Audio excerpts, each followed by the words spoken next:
Far above the ruined world, the last of humanity lived in a floating city called Misgun. Kanata and the others attended school in the Sky Wizard Division. One day, Chloe met with Freya to deliver documents regarding Fireteam E601, a squad made up of lower-class students. The first member was Rico.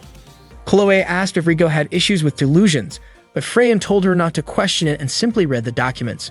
Rico ranked near the bottom of the Sky Wizard Division. People even labeled her class as Class F due to their poor performance. The general public considered someone like her a failure, but Rico believed herself to be a goddess hero destined to save the world. Chloe noted that Rico's 3 requests for resubmission had been rejected, with the comment that instead of apologizing for missing tasks, Rico should have apologized for not completing her homework. The second member was Lekti. She was a girl who dreamed of becoming a sky wizard to protect the people of Misgun by fighting the demon beetles. Although she admitted the thought frightened her to the point of shivering, she found joy in the idea of protecting others. Lekti was seen as someone very responsible. However, Freyan commented that kind-hearted children were often the ones to fall first. Those without magic were fated to lose their memories after being killed by the beetles. That was why Lekti wanted to fight for those who had already lost everything. She was easily nervous and anxious, and her entrance exam results were poor.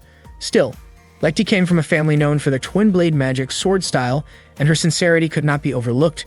She hoped her future as a sky wizard would shine brightly.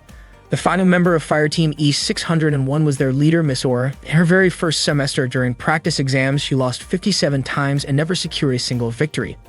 In the following evaluations, she lost 10 more times without a single win.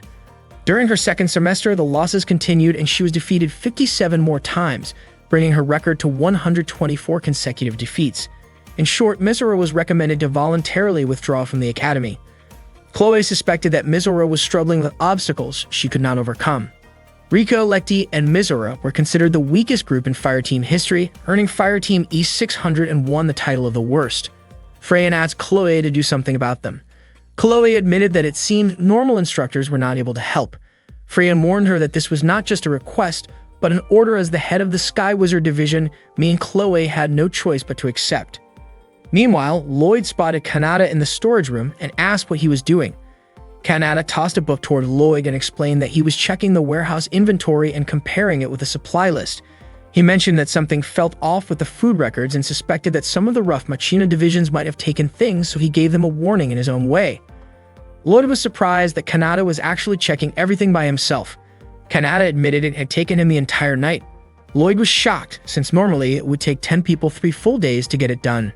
Lloyd then told him that the leader of the Sky Wizard Division wanted to see him in the office during the lunch break. After that, Kanata hurried out of the storage room, hopped on the train, and got off at ground station. As he walked toward the office, he accidentally bumped into Miss Aura, who was rushing past him. Miss Aura scolded Kanata for not paying attention, and in the confusion, his hand pressed against her chest by mistake. Embarrassed, Miss Aura blushed and asked if Kanata was implying that she looked flat. Kanata did not deny it, which made Miss Aura even more upset, and she called him disgusting. To make things worse, the bread with jam Miss Aura had been eating spilled onto Kanata's pants.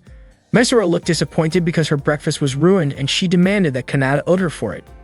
Kanata found it strange since his pants were now stained with jam, and he thought she should be the one apologizing. Miss Aura explained that she had barely slept, so she was in a hurry, eating on the way just to make it to practice on time. As Kanata stood up, the bread slid off his pants. Miss Aura, still annoyed, shouted for help and told people that there was a creep nearby. But when she turned back, Kanata had already disappeared. At that moment, Kanata was busy trying to wash the jam off his pants, but the red stain looked hard to remove. He then noticed Rico smiling at her own reflection in the glass window of a nearby building. Curious, Kanata wondered what she was doing. Their eyes met, and with full confidence, Rico asked if her beauty had already mesmerized him. Kanata dismissed it as just another one of her eccentric habits. Rico teased him back, calling him a stalker, and Kanata replied that she was simply weird. Rico proudly claimed to be the reincarnation of a goddess, which explained her beauty. She warned Kanata not to fall in love with her, saying that the only person allowed to adore such beauty was Rico herself. Kanata dryly suggested she should take a break from admiring herself and use that time for training instead. He noticed the uniform she wore and recognized it as the Sky Wizard student uniform. Rico told him that she disliked exhausting activities like training, especially those that made her sweat. Then Rico suddenly realized Kanata was standing there in only his underwear, and she was shocked. She accused him of being indecent and asked why he would even remove his pants after looking at her. Kanata explained that he had already taken them off earlier while trying to clean the jam stain. Riko, still flustered, was stunned that he had been walking around like that the whole time. She screamed, calling out to others and saying that there was a creep right in front of her. Once again, Kanata vanished before anyone could see him, running straight into the restroom to hide. Meanwhile, some female students in the changing room were chatting about rumors of a suspicious person wandering nearby. Kanata stepped out of the restroom, frustrated that he had been labeled as a pervert twice in one day. Just then, he accidentally bumped into Lekti near the restroom. Seeing Kanata standing there only in his underwear, Lekti's face immediately turned bright red. She stammered nervously, reminding him that this was the girls' restroom, and with a trembling voice, she asked if Kanata really was some kind of creep. Kanata quickly denied it. Kanata made his way to Freyan's place, thinking that maybe he shouldn't have taken the shortcut through the preparation field. Not long after, 2 male students spotted him and called him a traitor. When he finally arrived, Kanata ran into Yuri, who also called him a traitor. Kanata asked if Yuri was still holding a grudge against him. Yuri said she had stopped wasting her time thinking about him since to her, remembering Kanata was pointless. Even so, Kanata insisted that Yuri was still holding on to it. That annoyed Yuri so much that she almost lashed out at him, but Chloe quickly stepped in to hold her back. Yuri told Chloe to let her go, explaining that she wasn't carrying a grudge and she wasn't trying to start a fight. She claimed she was simply stating facts, but Kanata still treated it like a grudge. Frustrated, Yuri stormed off and 2 male students nearby laughed at the scene. Chloe warned Kanata not to act that way, since it could make Yuri angry, but Kanata admitted he actually hoped she would get even angrier with him. Chloe questioned why he would think like that. Kanata explained that Yuri had joined because she wanted to be with him, and he was sure she was still hurt. Since Yuri had never been good at controlling her emotions, maybe it was better if she let them out once in a while. That incident had happened more than 6 months ago. At the time, Yuri had been unconscious and never witnessed it herself, and Kanata had also been badly injured. He said that the only person who ever comes out of battle without a scratch is someone who doesn't have the skill to be there in the first place. Chloe admitted she felt responsible for what had happened, so she offered Kanata a good deal. Seeing Chloe smile as she said it, Kanata was convinced that it meant trouble. Chloe brushed off his suspicion, saying she trusted the leader of the Sky Wizard Division. Chloe then led Kanata to meet Freyan. Freyan called him a traitor who still dared to show his face. Kanata admitted he hadn't actually planned to come, but Chloe suddenly smacked him lightly to shut him up. Freyan explained she hadn't called Kanata there to lecture him. Instead, she wanted him to take responsibility and become the instructor for Fireteam E601. She told him to teach this struggling group so they could fulfill the school's mission of training Sky Wizards capable of pushing back the threat of the beetle-like demons. Kanata wondered why it had to be him, when there were plenty of others available. Chloe explained that everyone else was already assigned for the season, and besides, she personally wanted Kanata to do it. She said she knew how hard he worked behind the scenes, like helping out with logistics when nobody was watching. Kanata agreed to at least read the file, but when he looked at it, he was shocked to see how terrible Fireteam E601's results were. Meanwhile, the members of Fireteam E601 were having a discussion. Miss Aura suggested they start training, but Riko refused, saying that a goddess like her didn't need practice. Miss Aura scolded Riko, accusing her of going against her authority as the team leader. Just then, Lekti looked nervous as she tried to speak up. She said something had happened to her earlier that morning. At the same time, Kanata was walking through the school corridor. Other students who passed by recognized him. Everyone knew he was from the regular division, and most of them considered him a traitor. They wished he would just stay away from them. But to their surprise, Kanata casually asked them where the Fireteam E601 room was. The students mocked the group, calling them losers. Back with the team, Lekti admitted she had run into someone unsettling earlier that morning. Riko said the same thing had happened to her. And then Mizora added that she too had met a creepy person who had spilled bread and jam on his own pants, which she found disgusting and humiliating to even recall. Instead of solving the mystery, Riko and Mizora started arguing, and Lekti tried her best to calm them down. Not long after, Kanata entered their room. He introduced himself as the instructor of Fireteam E601, explaining that he was a second-year student in the regular Sky Wizard Division and that he was 17 years old. Mizora immediately recognized the name and labeled him a traitor. Riko said she had also heard about him, while Lekti was confused and asked if Mizora really knew him. Mizora confirmed it, calling Kanata both a well-known traitor and someone suspicious. Riko and Lekti agreed with her, convinced he was the same unsettling person they had all run into. The three of them instantly activated their weapons and pointed them at Kanata. Kanata stood there, baffled at why they were calling him that.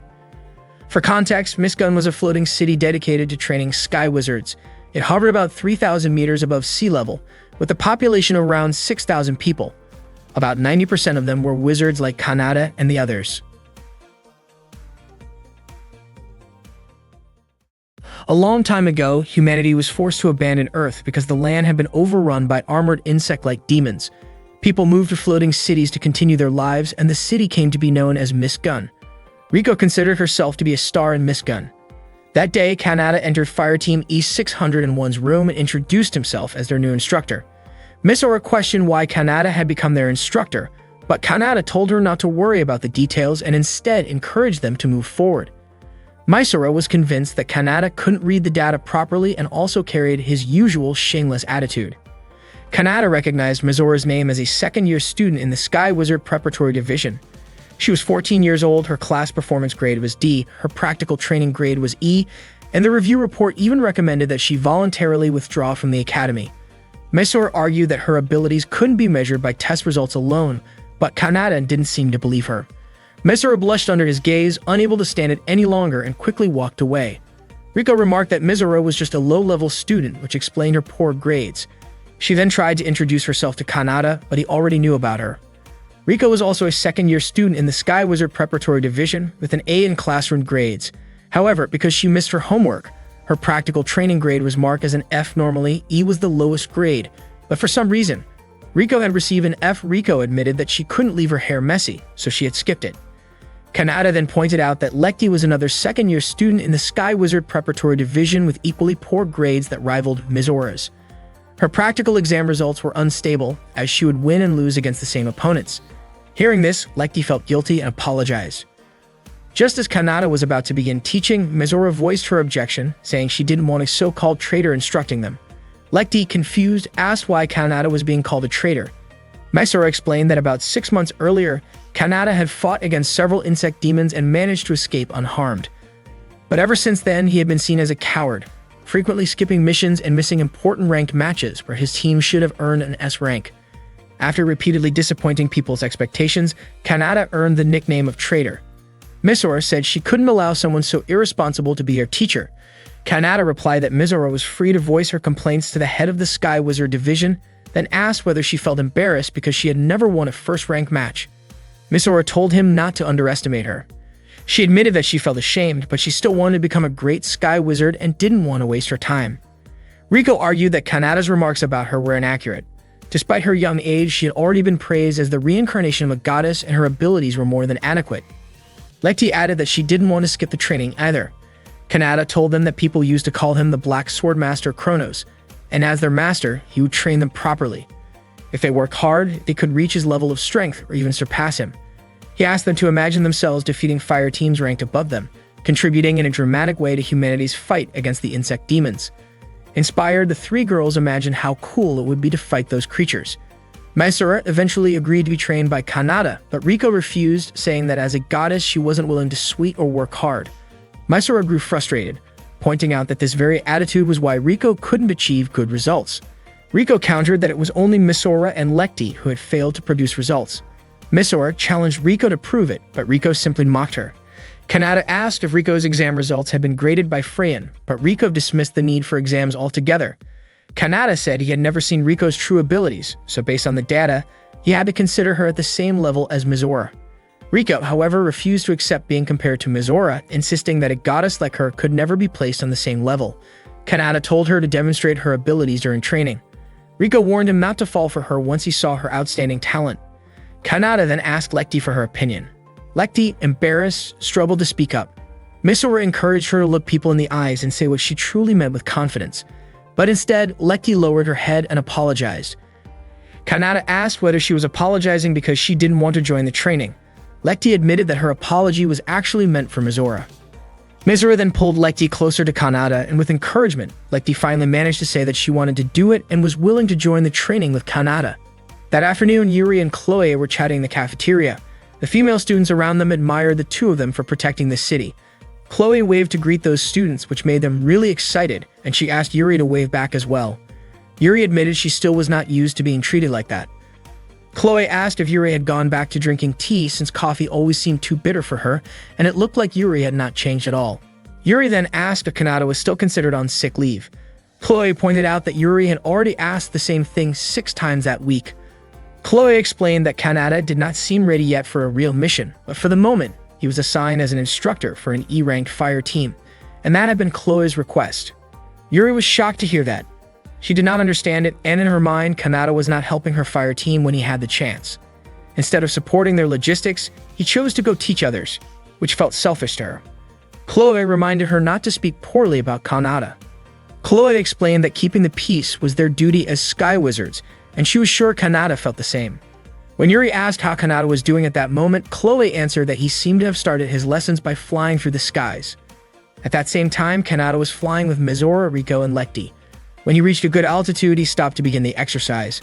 Mizora was puzzled why Kanata was using a flight device, while Riko also wondered why he did not just use his flight magic since the device had lower mobility. Mizora began to doubt his reputation as a Grand Master, saying that someone who could not even fly properly would not stand a chance against them. Kanata responded that his way of flying was simply the mark of a beginner learning the basics, which surprised them. Riko questioned why Kanata would choose such a basic program to test their skills, while Lekti just hoped he would train them seriously. Kanata then told them they could attack him with their alchemized arcana weapons at full strength. If they could defeat him, the training would end. With that, the exercise began. Kanata darted off at high speed, and Mizora confidently declared that they could defeat him. She immediately chased after him, and Lekti followed soon after. Riko was frustrated by how recklessly her teammates were rushing after a fleeing target without even a plan. Seeing Mizora chasing him, Kanata thought to himself that their team truly lacked coordination, though he admitted that Mizora's speed was not bad at all. He shouted back, asking if she really thought she could catch him alone. Mizora said she was certain, even claiming that Kanata should not be upset if she managed to land a hit. Kanata pushed his speed higher, but Mizora stayed on him, surprising him with her stamina. Before long, Mizora activated her arcana weapon, a magic sword cannon called Ragrid. She swung it toward him but kept missing. Kanata noticed that she was not able to make sharp adjustments if she only kept striking wildly. Mizora grew more exhausted but refused to stop. At that moment, Kanata prepared to fire a shot of his own. He sped up again, and Mizora assumed he was just trying to run away to avoid her attacks. Kanata praised her speed and stamina, saying they were actually quite impressive. Just when Mizora moved in for another strike, Kanata suddenly changed direction and disappeared into the clouds, leaving her confused and searching for him. Meanwhile, Lekti appeared behind Kanata, aiming her weapon at him. Kanata asked her what the name of her weapon was since it looked impressive. Lekti answered that it was called Amano Habakiri. Kanata was surprised, noting that she should have been able to land a blow if she had only tried. He encouraged her not to hesitate. Lekti began attacking, but Kanata was able to block her strikes. She was startled when she found herself too close to him, her face turning red before she quickly backed away and swung her weapon again.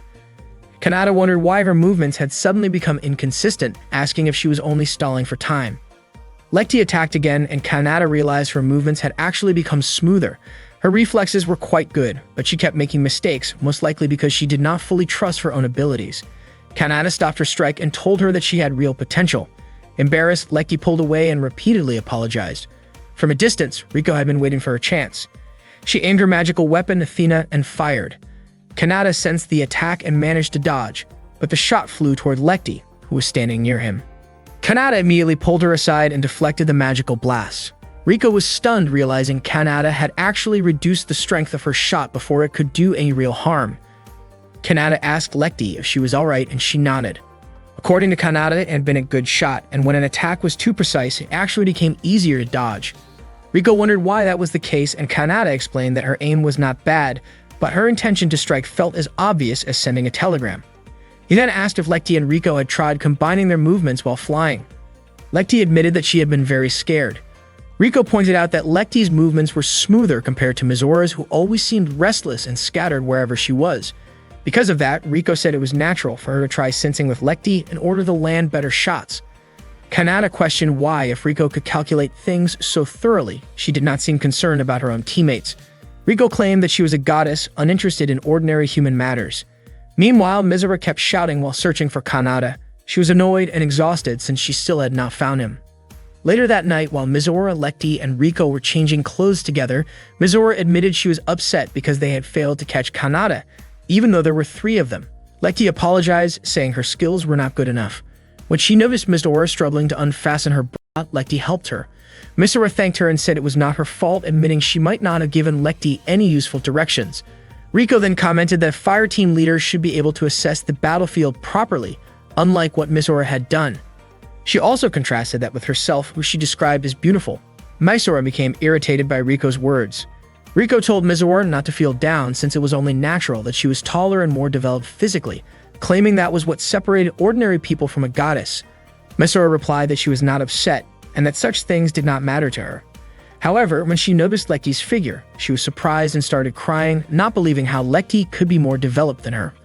Riko reassured her that such differences had nothing to do with someone's abilities as a sky wizard.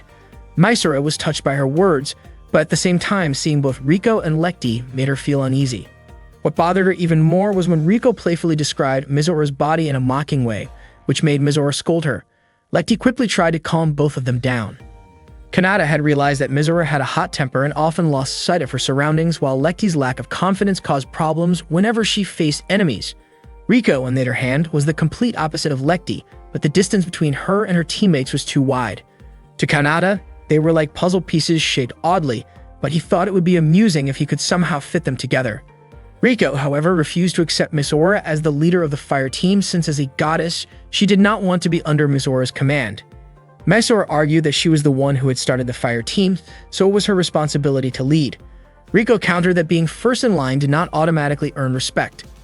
At that moment, Lecty tried her best to calm the two of them down as they argued.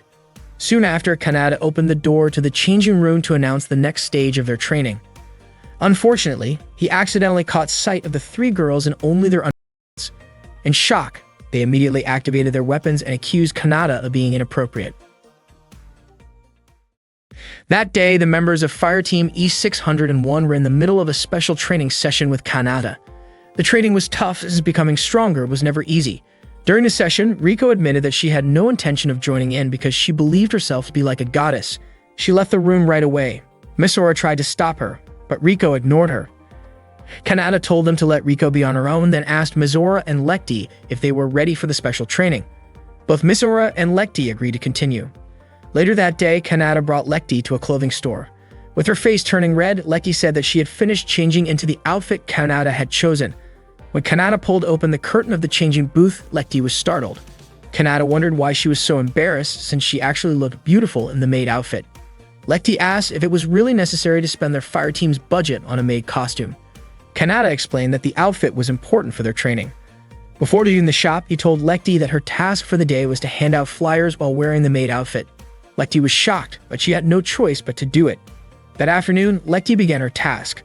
When two students walked by, she tried to call out to them, but she couldn't bring herself to speak clearly. The students thought she was acting strange and walked away. Not long after, 3 male students came over. They were stunned to see her dressed as a maid and quickly surrounded her. The flyers scattered to the ground and Lecty politely encouraged them to take one. The students happily picked up the discount coupons and thanked her. Lecty was surprised that she had actually managed to hand them out. Meanwhile, Kanata asked Misora to find out Riko's weaknesses. According to him, everyone had at least 2 weak points, and even if Riko tried to act calm, there was a chance she had some surprising vulnerabilities. Misora seemed reluctant about this request. Even though she didn't get along with Riko, she didn't want to lower herself to spying. Suddenly, Kanata covered her mouth because he had noticed Riko walking nearby. In the process, he accidentally touched her chest and quickly apologized, saying he hadn't realized it. Misora was offended, especially when Kanata's words made it sound like he hadn't noticed anything because she was too small. Kanata urged her to stop arguing and follow Riko. That day, Riko went shopping for clothes. Through the reflection in the store's glass, she noticed Misora tailing her. She immediately approached and asked what Misora was doing. Misora was shocked that Riko had caught on so easily and wondered if she had some kind of special ability. Then Misora realized her reflection in the glass had given her away. Riko asked if Misora had feelings for her.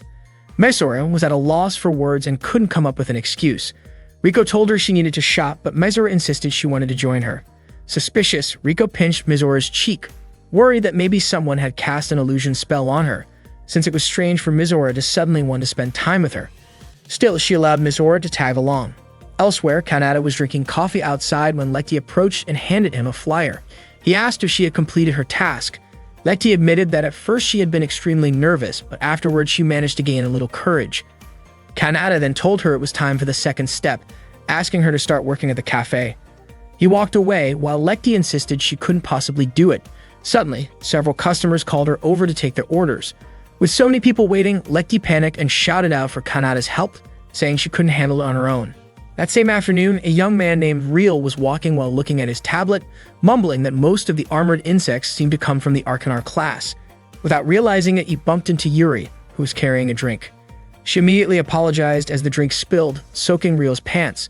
Feeling extremely guilty, Yuri apologized over and over. She quickly knelt down, trying to wipe off the spill. The stain didn't seem to go away, and Yuri grew flustered, unsure what else to do. To her surprise, Real's heart raced as he watched her, his face turning red. Yuri apologized again, worried the drink might leave a permanent stain on his clothes. Just then, Riko took the handkerchief from her, saying she could handle it herself. A moment later, Chloe called out to Yuri. Real told her not to worry and urged her to go meet Chloe. Yuri apologized one more time before leaving in a hurry. Real watched her go and only then realized he was still holding on to her handkerchief.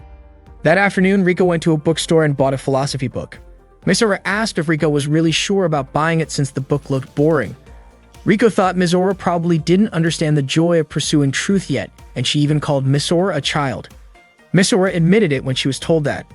Then Riko invited Mizora to the next store. Mizora didn't expect that Riko still hadn't finished shopping. After that, they went to a doll shop. Riko absolutely loved the sheep doll she found and hugged it right away. Mizora had only just discovered that Riko liked cute things. Riko looked embarrassed and quickly took the shopping item from Mizora's hands. Riko said they needed to use their time efficiently. Mizora began to wonder if Riko liking cute things could be considered a weakness. That afternoon, Lekti was serving customers, but a few male students started teasing her with uncomfortable comments. They laughed, which made Lekti feel very embarrassed, and she quickly walked away. Lloyd saw everything and recognized Lekti as Kanada's student. At that moment, Lekti sat alone, saying she couldn't do it. Suddenly, Mizora arrived and asked what Lekti was doing there. Lekti immediately hugged Mizora and cried and told her everything. Mizora couldn't believe the kind of special training they were getting. Lekti asked if Mizora's training was more normal than hers. Mizora laughed and admitted it. She said she was willing to help Lekti if needed, and that made Lekti happy. Not long after, Mizora changed into a stylish bunny girl costume she didn't expect Kanada had prepared. Customers were surprised by Kanada's plan and how Mizora looked. One of them placed an order, and Mizora gladly served them with a friendly attitude. The students ordered iced tea and iced coffee. Lekti felt nervous seeing the students staring at Mizora, making her uncomfortable. Lloyd called Lekti over to pour water. She poured it into his glass, but her hands were shaking. Lloyd said it seemed like talking to others was difficult for Lekti. Surprised, Lekti accidentally spilled a drink, quickly apologized, and wiped it up. Lloyd told her that when she found something difficult, that was exactly where her weakness lay. He encouraged Lekti to trust her instructor. He also reminded her she had a good friend she could follow as an example. Mizora was serving customers cheerfully and efficiently, working hard, and it amazed Lekti. Just as she wanted to thank Lloyd, she noticed he had already left, leaving a tip on the table. Soon after, another customer called her, and Lekti prepared herself to work as hard as Mizora. Freyon saw the group of male students and asked Chloe what was happening. At that time, Mizora and Lekti were working smoothly and confidently. Lekti even looked more enthusiastic than before, to the point that Mizora asked what happened to her. Lekti admitted she felt more motivated because of Mizora. Mizora didn't quite understand what she meant, but she was happy to hear it. Seeing them, Freyon commented on how impressive the two waitresses were and even looked forward to what Kanada planned to do next. That evening, Mizora and Lekti met with Kanada. Mizora questioned the kind of training Kanada had been giving them and asked Lekti to voice her concerns. Lekti asked if Kanada knew about her social anxiety, and Mizora was surprised by her question. Kanada explained that Lekti's sword style was the Art Eisenach, a twin magic sword style created by the master swordsman Albert Eisenach. Lekti was shocked Kanada knew about her family. According to Kanada, only those who had gone through strict training and proven their true skills could carry the Eisenach name. If during yesterday's fight Lekti had looked into Kanada's eyes, it would have been a much more interesting match. Unfortunately, she couldn't do it, so she wasn't able to show her true ability. Lekti admitted she couldn't make eye contact or go to places where many people were watching her. She would get nervous and fail to do things properly. She confessed that she hated that side of herself. Kanada told Lekti not to worry about it because no one was ever completely satisfied with themselves. He gently patted her head and explained that at that moment, Lekti already knew what she needed, and the rest was simply about trying her best to improve. Lekti smiled, her face turning red, while Mizora also patted her head and encouraged her. Lekti felt so grateful to Mizora because thanks to her support, she was able to push herself harder. Kanada then asked Mizora how she had handled the training he gave her. Misora admitted that she had failed because she could not figure out Riko's weaknesses. She says she was surprised to learn that Riko actually read difficult philosophy books, even though she also enjoyed funny and lighthearted things. Kanata praised her, saying she had made progress, and then went to buy some ice cream. Misora wondered why Kanata said that when in her own eyes she had only failed. Soon after, Kanata gave the ice cream to Lekti and Misora as a reward for their hard work. Both of them happily ate it and really enjoyed it. Misora admitted that she did not know much about Riko, let alone her weaknesses, and she had not even realized that Lekti had stage fright. Because of this, she felt like she had failed as the leader of the fire team. Kanata reassured her by saying that she had learned something through the experience, and that itself was progress. He then asked Lekti to try the same kind of training she had done that day, and she agreed. Misora also agreed to keep observing Riko, but Kanata explained that the purpose of the training that day was to make Misora realize her own weaknesses. Overcoming those weaknesses, however, required a completely different kind of training, and he wondered whether he had failed to make that clear to her. Misora grew frustrated and, without meaning to, dropped her ice cream on the ground. She then cried over her ice cream being wasted. That night, Kanata was sitting in front of his computer when Chloe suddenly floated up behind him. However, Kanata had already noticed her presence and scolded her for entering the boys' dorm at night.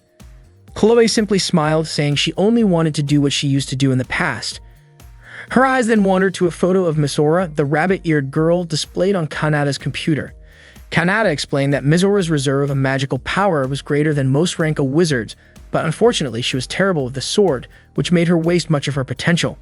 Chloe then asked what Kanata planned to do in order to teach her. The next day, Kanata met with the members of Fire Team E601 and asked Misora to stop focusing on the magical sword cannon formation. Instead, he suggested she should position herself to support the magic cannon from mid-range because she had no natural talent for swordsmanship, while her flight magic and magical reserves were far more impressive. Kanata said his goal was simply to make the best use of her abilities. Misora refused to do that, saying she did not care, and even if it could make her stronger, she would not change her path. Kanata told her to stop being selfish, since the magical sword cannon was unbalanced, outdated, and too difficult for a beginner to handle. Misora denied being selfish, saying she was simply doing her best, but still rejected the idea of moving away from the sword cannon style.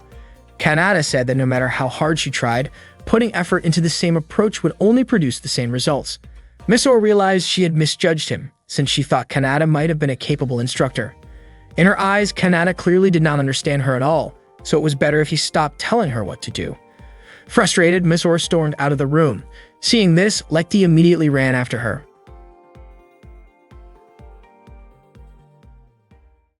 One day in the past, the Beetle Demon army returned and the Sky Wizards were already standing guard on the front lines. They complained about the overwhelming number of enemies they had to face.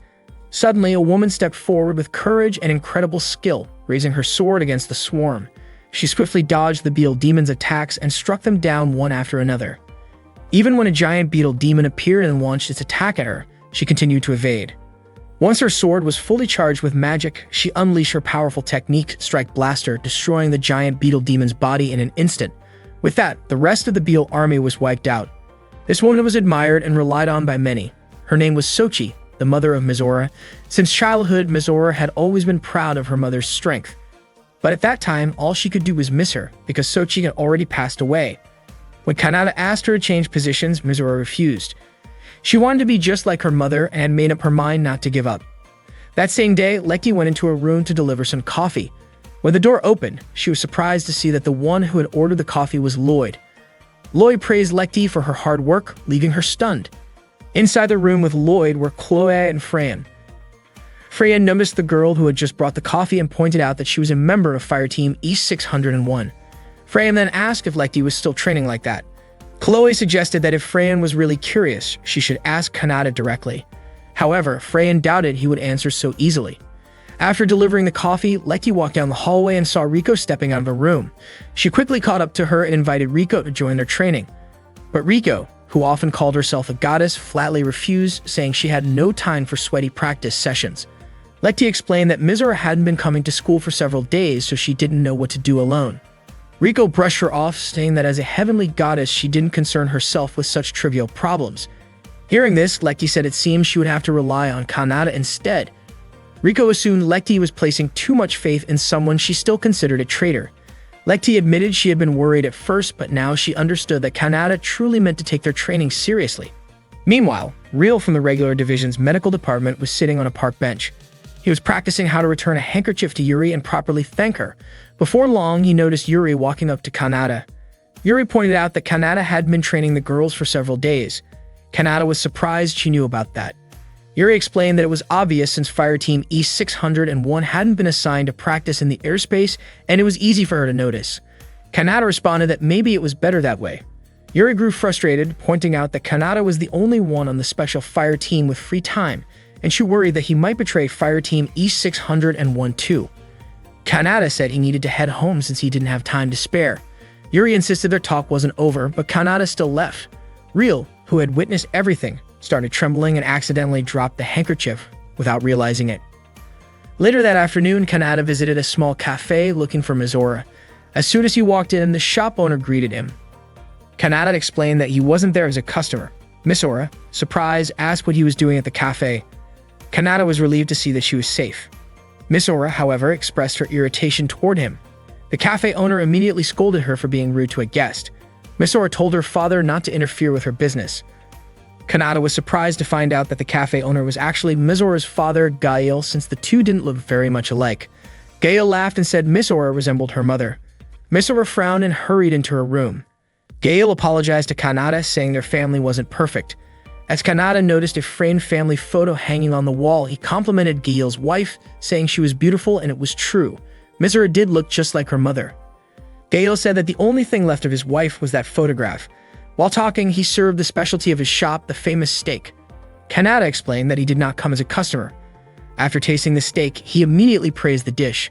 Gail laughed and mentioned that steak had been the favorite meal of his late wife. He then shared that his wife, Soki, was once a sky wizard. At the same time, Mizora quickly changed her clothes and left. Gail talked about how Mizora had been skipping school for several days, but he admitted he could not bring himself to scold her. He asked Kanata if he knew what was going on with Mizora. Before Kanata answered, he asked Gail why Mizora seemed so obsessed with the canon-style magic sword. Gail became convinced that Kanata was not just a casual acquaintance of Mizora. Kanata then admitted that he was Mizora's instructor, and his job was to give her the chance to grow stronger. Gail explained that people used to call Sochi the greatest canon-style magic swordswoman in the floating city where they once lived, but one day, Sochi left for a mission and never returned. Since then, both Gail and Mizora gradually began to lose their memories of her. Mizora wanted to master the canon-style sword because she did not want to forget her mother. At that time, Mizora went to a place full of ruins, activated her weapon, and promised herself that she would never give up. In the past, there was a day when Mizora had been overjoyed to welcome her mother home. Sochi had missed her daughter deeply and lifted Mizora high into the air with excitement. Gail confessed that he often worried about Sochi and could barely sleep at night, even when he tried to nap during the day. Sochi admitted she often felt lonely and could only comfort herself by eating multiple times a day.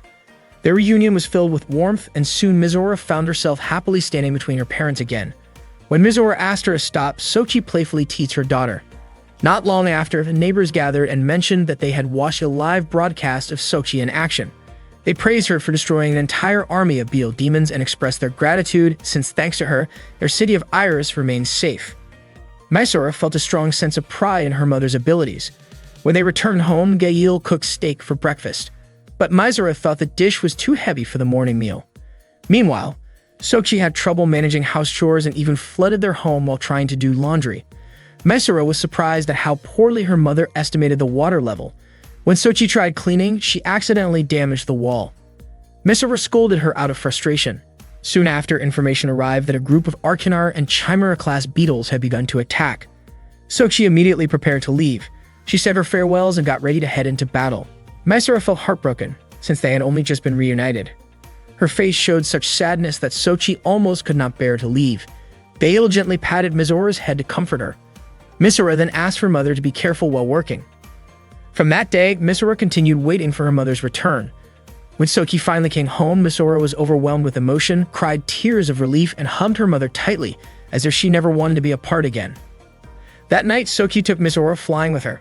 Mizora was excited and commented on how small their city looked from above. Sochi pointed out their home from the sky, explaining that even though the houses seemed tiny, many people were living there. She told Mizora that her duty as a sky wizard was to protect the people in the city, as well as to keep Mizora and Gail safe. Suddenly, a warning came from an airship instructing Sochi to stop.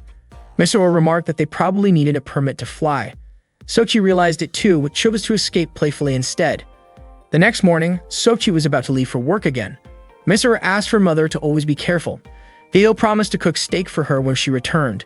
Sochi then said goodbye, and Misora kept cheering her on. Inspired by her mother, Misora began practicing sword techniques, hoping to show her progress to Sochi when she came home again. Misora met her father, Gail, who told her that he had prepared some boiled meat for her. But Misora asked about steak, and more than that, she wanted to know if her mother had not come home yet. To her surprise, Gail answered that Misora did not have a mother. Misora immediately left and started asking people around the town about her mother, but none of them knew her at all. According to them, Misora and her father had always lived alone together, and no one had ever heard of a sky wizard in Iris Town. Not long after, two officers arrived carrying a sword. They explained that Sochi had tried to protect everyone. She had gone forward alone against the enemy. She was the strongest and known as the noble cannon-type magic shooter. Misora remembered her mother's message that she would fight to protect the people, as well as Misora and her father. Misora took hold of the sword and promised that she would become a sky wizard like her mother. At that time, Misora was training alone.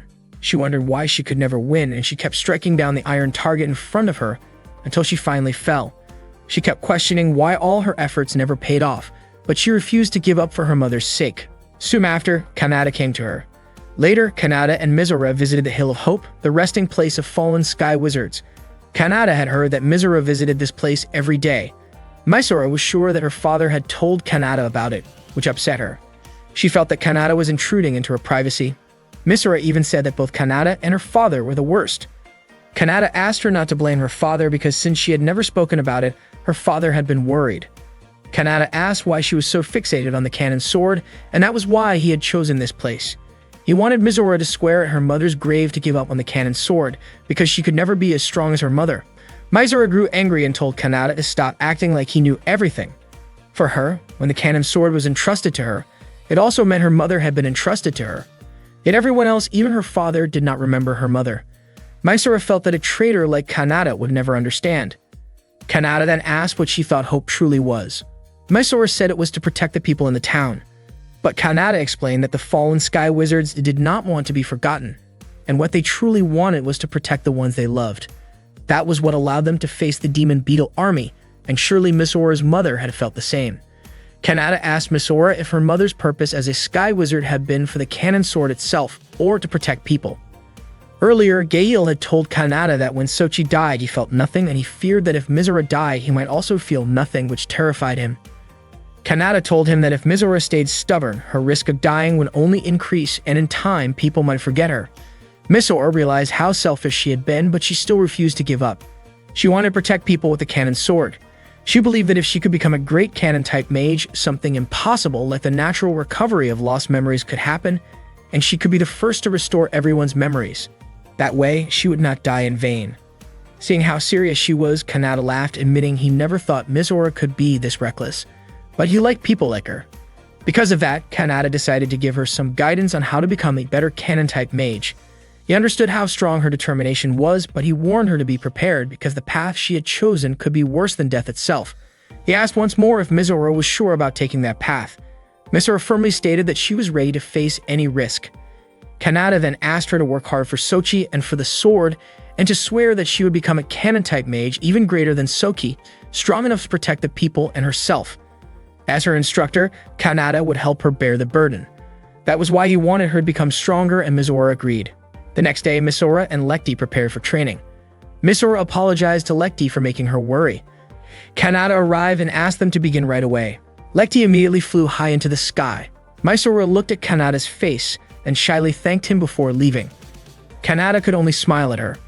Meanwhile, Riko was watching them from below, and it seemed like she was starting to take interest in Kanata's way of teaching.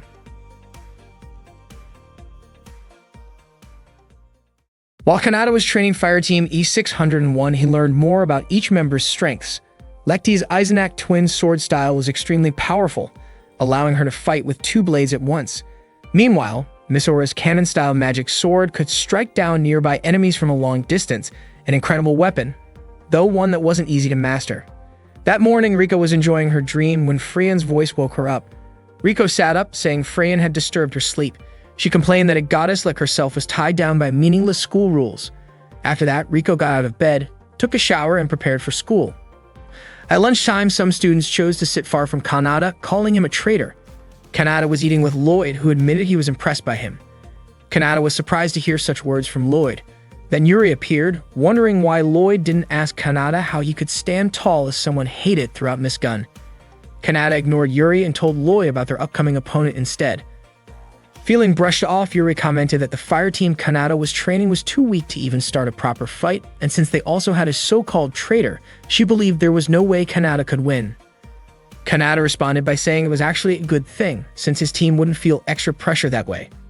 Irritated, Yuri asked if that was the kind of excuse losers made and wondered what kind of teaching Kanata was giving them.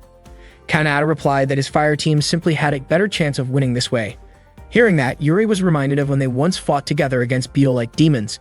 She hoped Kanata hadn't changed completely. Yuri left and Lloyd followed her to try and comfort her. Not long after, Riko arrived, commenting that she was surprised at how much Kanata could eat. She then shared that while showering earlier, she had seen something beautiful. Kanata wondered if she had seen a ghost or something similar. Riko smiled and explained that the beauty she saw was none other than herself in the mirror. She thought that no one in the world could be as beautiful as she was. Kanata laughed and said Riko was truly amusing. When she was younger, Riko had been mocked by her friends for being so full of herself, calling her as beautiful as a goddess. Curious, Riko asked Kanata what documents he was reading. Kanata explained that they were about Fire Team E571, the team that would be E601's next opponents. Its members included Ami, Shayla, and Beach. Kanata said that if Lekti and Mizora could complete their training, and they might have a chance to fight properly. Riko, however, admitted she had no intention of training with Kanata. He told her to do as she wished. Riko believed that a goddess like her didn't need to work hard or sweat for anything. Meanwhile, Lekti and Mizora were in the changing room. They were taking turns applying patches on each other's backs, since their training had become increasingly intense. Mizora admitted that the training was paying off as she could feel her skills gradually improving. She was confident that under such circumstances, they might have a chance in the next match. Still, there were things that worried them. Not long after, Kanata called out to ask if they were done changing. Surprised, Mizora accused him of acting like a creep, but Kanata calmly said he wasn't interested in peeking at kids. He told them he wanted to treat them to ice cream as a reward for their hard work. Afterwards, Mizora and Lekti went to see Riko. Mizora directly asked her to join their training. She didn't want to be called a loser anymore. She didn't want to keep losing, and more importantly, she wanted them to face things together. Riko reminded them that Lekti had already asked her before, and her answer was still the same. Riko said that as a goddess, she had nothing to gain from training. Lekti disagreed, believing that Kanata would definitely teach Riko something valuable. Mizora, though reluctant to admit it, agreed that Kanata had the ability to make them stronger. Riko then remembered what Lekti had said about Kanata truly caring about them, as well as Kanata's own words telling her to do whatever she liked. She said that since Kanata wasn't trying to train her directly, she saw no reason to participate in training.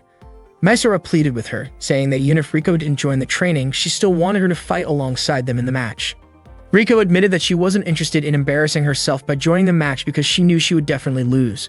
Lekti didn't expect Riko to say that, and Mizora even kneeled in front of Riko, asking her to join their match. Suddenly, Kanata appeared and pulled Mizora up to her feet, surprised by what she was doing. Meanwhile, Frayn informed Chloe that the D-ranked fire team had weakened during patrol. At that time, a Chimera had appeared, and Frayn was determined not to let it get close to Miss Gun, since they were commanders of the small beetle-type fiends.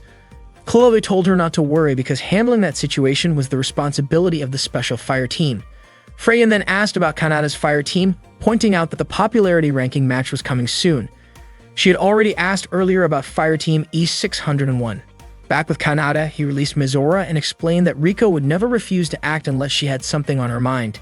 He said that fighting when you already knew you would lose wasn't exactly cool, but complaining about not even trying was definitely not his style. Riko was shocked and told him that he knew nothing about her. Kanata gently patted Mizora's head and said that was why he would leave the key to victory in her hands. The next morning, Riko once again dreamed about her childhood, when she used to chase after Frayn but could never catch up. She woke up hugging her stuffed toy, upset that she had fallen into the same nightmare again. Still feeling sleepy, she went off to school. That day, Yuri was practicing with her staff while Real watched her from afar using binoculars. He couldn't believe that someone as beautiful as Yuri was associating with Kanata, the so-called traitor. Real was convinced that Kanata must have deceived her. Riko spotted Real and called him a sneaky stalker, which startled him so much that he immediately ran away. Up in the sky, Kanata and Mizora had already begun training. Kanata demonstrated a move to her, then activated his weapon known as the Gladius, a destructive sword used as a chronos. Mysora was amazed by it. Kanata pulled the trigger on his sword, releasing a burst of magical energy that caused a massive explosion. He called it the Sword Magic Cannon Battle Art Strike Blaster, and this was the technique Mysora needed to learn. Mysora couldn't believe she was about to practice such a powerful move. Kanata warned her not to release too much magical energy all at once. He instructed her to concentrate her magic within her body and channel it into her sword. He admitted honestly that her swordsmanship and shooting skills were still amateur, but that didn't bother him. That was exactly why he wanted to teach her the fundamentals and guide her through this technique. Kanata assisted her in performing the move, and Mysora asked if this was truly her key to victory. Kanata explained that her strongest asset was her vast magical capacity, which allowed her to pour everything into one decisive shot. A single strike that could decide the battle. That was their only plan. He then gave her the signal to fire. Mysora launched the Striker Blaster and was thrilled when she succeeded. But soon she realized just how heavy the burden of channeling that much magical power was, and she wondered why Kanata looked so calm about it. Kanata explained that he had added this training to regular cannon practice, but reminded her that she could only manage 3 shots per day. Mysora noticed that Kanata seemed to be showing signs of magical exhaustion. Kanata gently patted her head again, explaining that the move was meant to clear the path for her and her teammates to advance.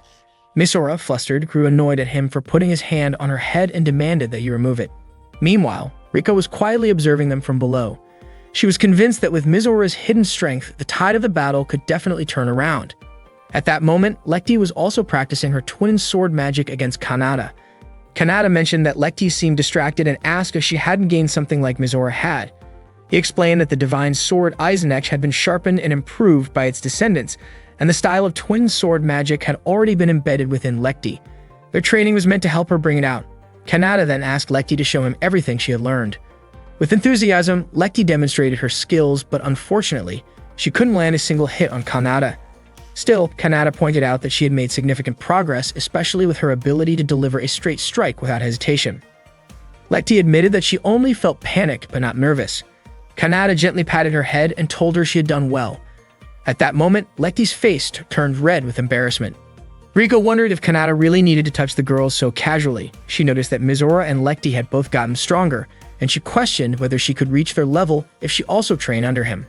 Suddenly, Kanata disappeared from her sight, and she grew curious about where he had gone. To her surprise, he appeared right behind her. Shocked, Riko asked why he was standing there. Kanata asked if she needed Mizora and Lekti to activate her clairvoyance. Riko admitted it, surprised that Kanata knew about her ability. Kanata explained that clairvoyance was one of the highest-ranked detection skills, which allowed Riko to observe from a distance. Riko asked if the movement Kanata had taught Mizora was what he considered the key to victory, and he confirmed it. Riko pointed out that if Mizora could master it, she would be strong, but the move itself wouldn't work in a real match without someone holding the front line and another guarding the rear. Kanata agreed, adding that Riko's ability to see quickly was the most vital element for their fire team.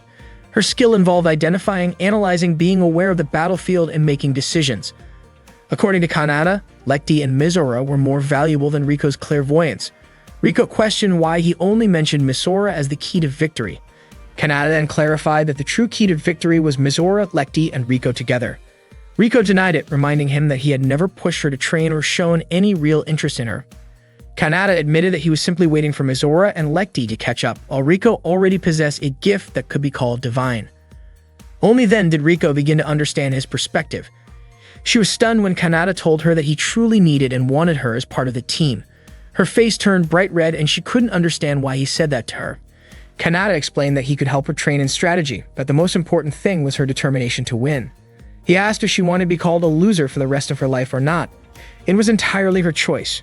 Riko thought deeply before making her decision. Meanwhile, Mizora and Lekti were flying together. Mizora mentioned that she didn't see Riko in the fire team's room, and Lekti wondered if Riko had really skipped the training. Unexpectedly, Riko appeared before them. She explained that she had pushed through difficulties just to make it to training, and she didn't expect Mizora and Lekti to keep her waiting. Both Mizora and Lekti were surprised that Riko had actually shown up. Kanata thought to himself that the key to victory had just arrived right on time. The day of the match finally came. Fireteam E601 was set to face Fireteam E571. The members of E571 arrogantly claimed that defeating E601 would be easy and even boasted about preparing a victory party in advance. Misora refused to accept being looked down on like that. Riko remarked that they had the attitude of people who always belittled others, and Misora quickly pointed out that Riko behaved that way too. Lecty admitted she felt very nervous. Kanata encouraged them, and Fireteam E601 prepared to begin their match.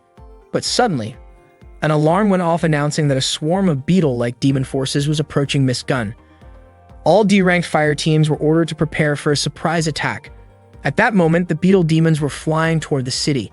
The Arcanar forces, the smallest type of beetle demons, attacked in swarms, while the Mantis class, like Proshin, was one step larger and far more dangerous. The swarm of insect-like demons arrived to attack Miss Gun, and ordinary unarmed students were told to evacuate to the nearest shelter. The floating city of Miss Gun activated its protective barrier. At that moment, Freyan organized all squads to prepare for battle. She instructed the formation of 7 groups made up of A-ranked fire teams, assigning them to defend key areas.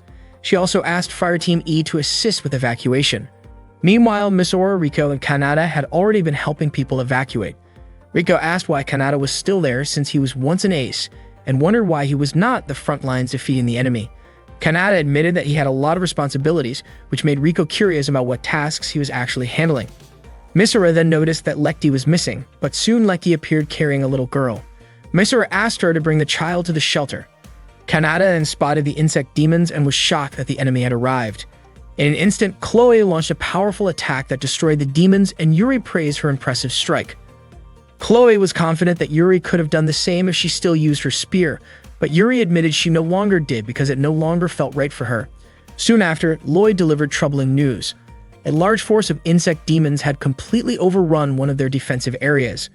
Both Chloe and Yuri were stunned to hear this. It turned out that another group of insect demons was trying to break through Miss Gun's defenses. Within moments, they managed to damage the barrier wall and break inside. Around 300 enemies flooded in. Freyan ordered all students who had been helping with evacuation to get ready to fight. She reminded them not to let even a single demon occupy Miss Gun.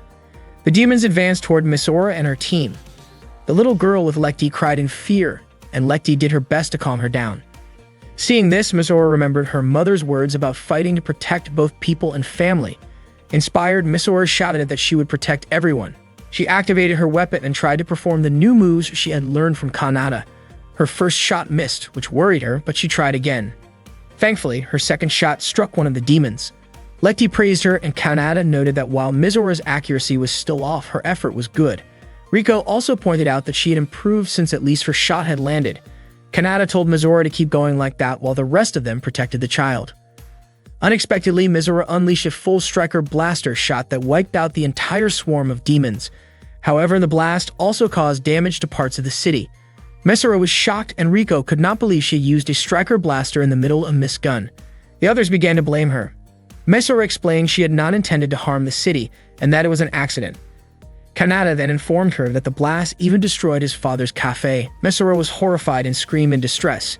Meanwhile, reports showed that the enemy forces numbered around 10,000, while their fire team numbers had already dropped by 30%. According to Freyan, the only option left was to attack the insect demon commander directly. At the same time, Kanata and his team had safely reunited the little girl with her family. The situation grew worse when a Chimera Deneb was detected in Block 24. Freyan deployed several fire teams to push it back. After Fireteam E571 launched its attack, they managed to bring it down.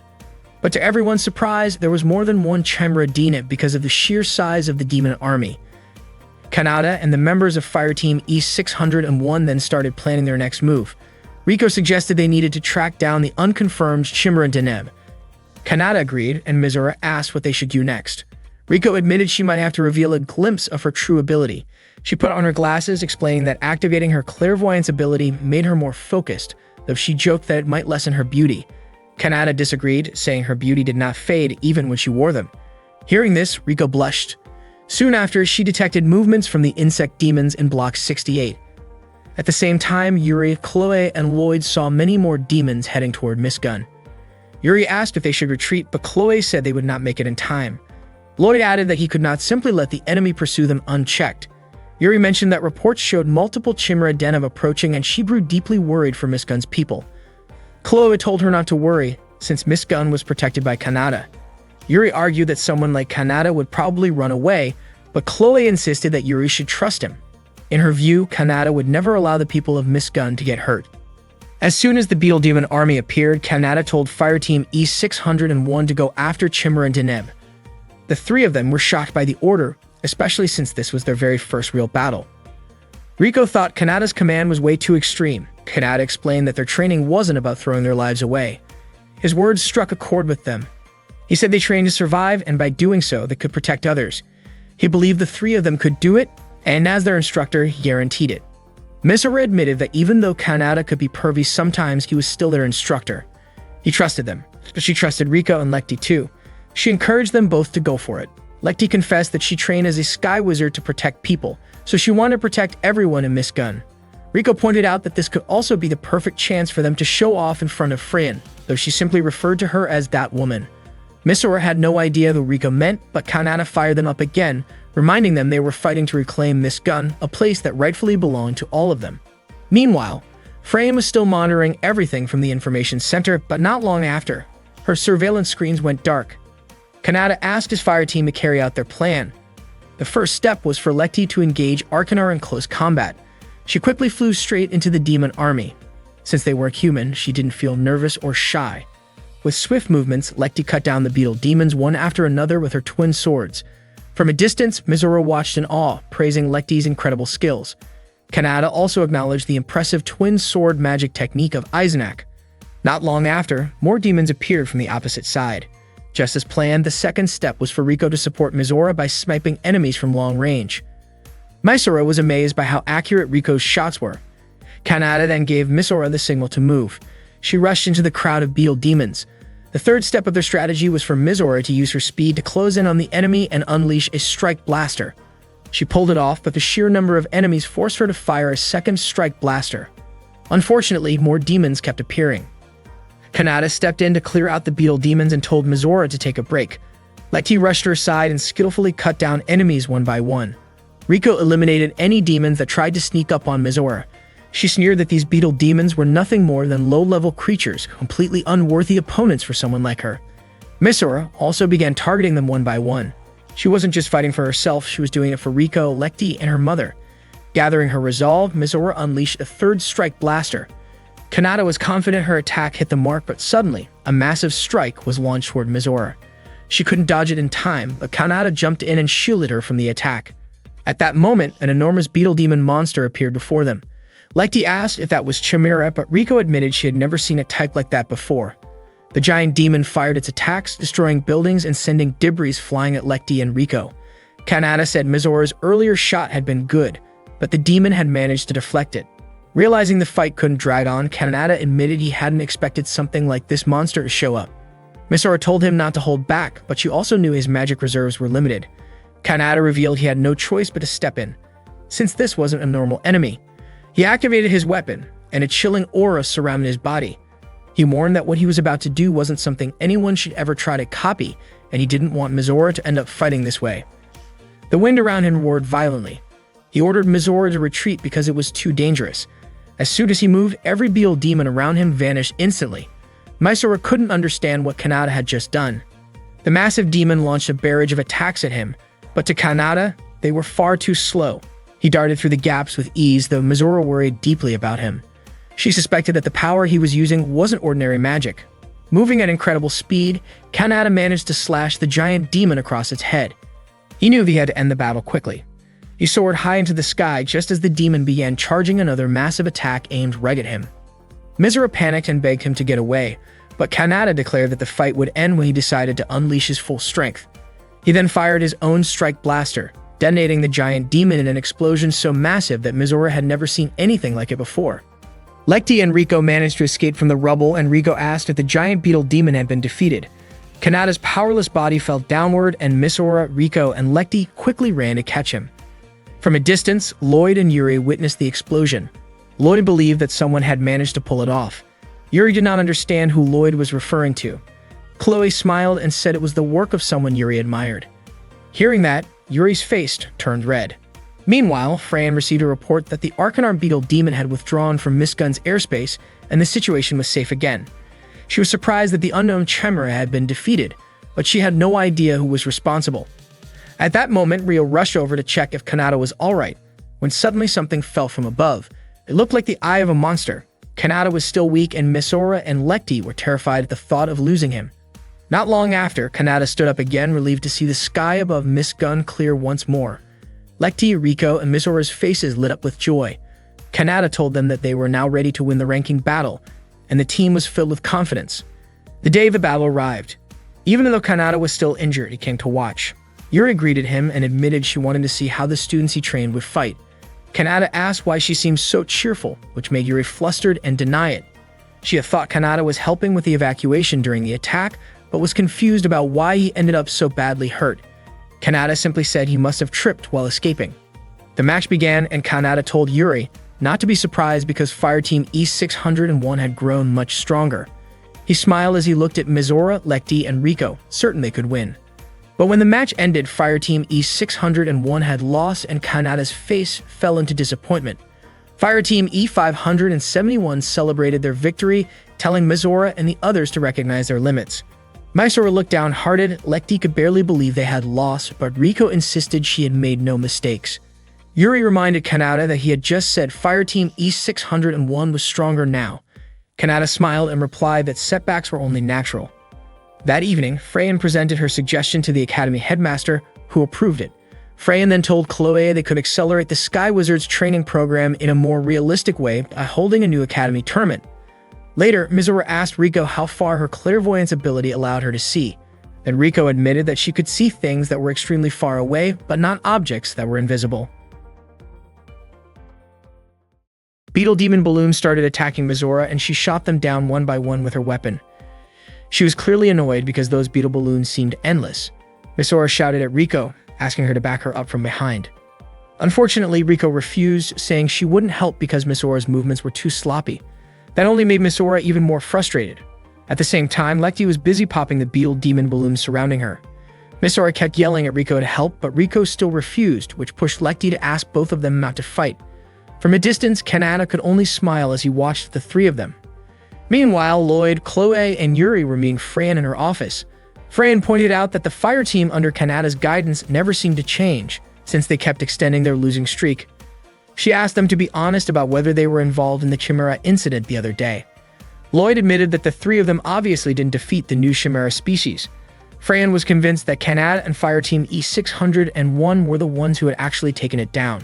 According to her, Kanata then asked for forgiveness for destroying part of the city in the process, but Freyan refused because there were no witnesses or proof.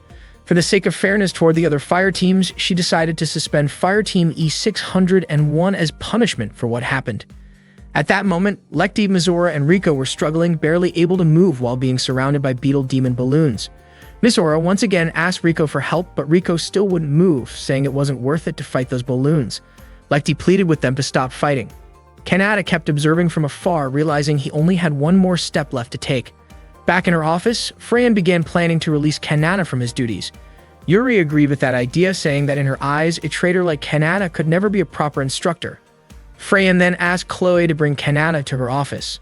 When Lloyd asked if that was the only reason Freyan had called them, she revealed she also wanted to discuss the upcoming tournament with the three of them. After finishing their training session, Fireteam E601 changed clothes in the locker room. Mizora winced in pain, complaining about the bruises on her back. Riko bluntly said that was because Mizora's movements were a mess. To make her point, Riko touched Lekti's back, showing there were no bruises at all. Mizora blamed Riko for refusing to help her during training. After changing, they went to meet Kanata again.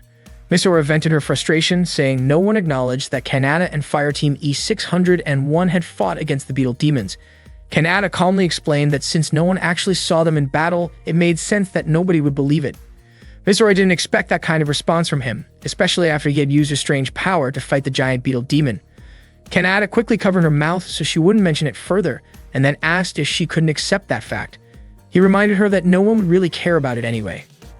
Kanata then showed them a tournament flyer. All fire teams were allowed to participate, except for S-rank teams. The winner would be promoted by 2 ranks and receive a custom-made weapon from the Alchemy Division. On top of that, the winner would also get a free pass to enjoy Miss Gun's Street Food Festival. The students became excited about the idea of joining. Lekti started daydreaming about how amazing it would be if she won. Riko imagined the admiration she would receive from other students. Misora pictured Kanata praising her for winning. Each of them got lost in their own thoughts. Kanata then asked what they thought about entering the Miss Gun tournament.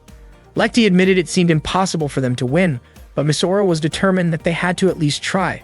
Lecty hoped they could at least win one match, and Rico agreed to participate. With that, Kanata decided Fireteam E601 would enter the Miss Gun tournament, and he would handle the application form. Suddenly, Chloe showed up and told Kanata that Freyan wanted to see him. Unexpectedly, Freyan dismissed Kanata from his position. She believed he couldn't make progress and only kept extending Fireteam E601's losing record, especially after that morning when the team members were fighting among themselves. Kanata noted that it seemed Freyan had been watching them closely. Freyan said suspending Fireteam E601 made sense, since they clearly lacked motivation, and that was the real reason behind their repeated losses. Kanata firmly declared that he was the instructor of Fireteam E601 and had sworn to make them respected Sky Wizards. Freyan doubted that, saying a traitor could never accomplish such a thing. Even though Chloe recommended Kanata, the final decision remained in Freyan's hands. Misora declared that she didn't care if the decision was Freyan's, because in her eyes, only Kanata could truly help Fireteam E601 grow. Freyan, however, couldn't understand what the other Fireteam members saw in him. Kanata believed that if Fireteam E601 managed to win the Miss Gun tournament, then everyone else would finally accept their existence. Freyan laughed when she heard that and mocked Fireteam E601, pointing out that they couldn't even beat Fireteam E. Kanata, however, was confident they could pull it off. Freyan said that if Fireteam E601 actually won the tournament, then she wouldn't suspend them. At that moment, Misora, Lecty, and Rico had been eavesdropping outside the room. Misora was shocked to realize that they were facing suspension. As soon as Kanata opened the door, the three of them tumbled in, embarrassed at being caught listening in. They quickly followed Kanata, asking why they were about to be suspended. Kanata advised them not to get too influenced by what they heard. Later, inside Fireteam E601's room, Misora, Lecty, and Rico sat in gloomy silence, still thinking about what they had overheard. Kanata asked what they planned to do. Misora said she wanted to make Fireteam E601 stronger and reach new heights. Lecty agreed with Misora's determination. Rico reminded them that she already held the highest position since she considered herself a goddess, but she would still follow Misora and Lecty's wishes. Kanata praised their determination but told them not to take things too seriously. What mattered most, he said, was simply winning every match they played. Misora pointed out that they had never won before, while Rico wondered how Kanata could stay so calm. Kanata explained that the tournament brackets were always distributed fairly and previous scores or rankings wouldn't matter. He told them to prepare because training would begin the next day. As he left, Misora couldn't believe that the conversation ended so abruptly. Before walking out, Kanata reminded them to attend the tournament's drawing ceremony the next day.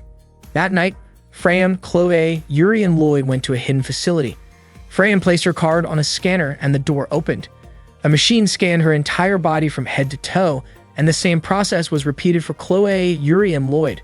Once all identities were confirmed, a massive door slid open leading to a long corridor. Freyan mentioned that they must have heard rumors about this place but assumed it was their first time visiting it. The truth was that this was where beetle demons were studied. The facility was filled with dissection and research equipment, similar to what they had seen in their organ dissection classes. Chloe asked how any of this was connected to their earlier discussion. Freyan pointed out that they had opposed the idea of the tournament. Chloe explained that the tournament only encouraged rivalry among students. Once they reached the secret laboratory, they were surrounded by dissected parts of beetle demons being studied by scientists.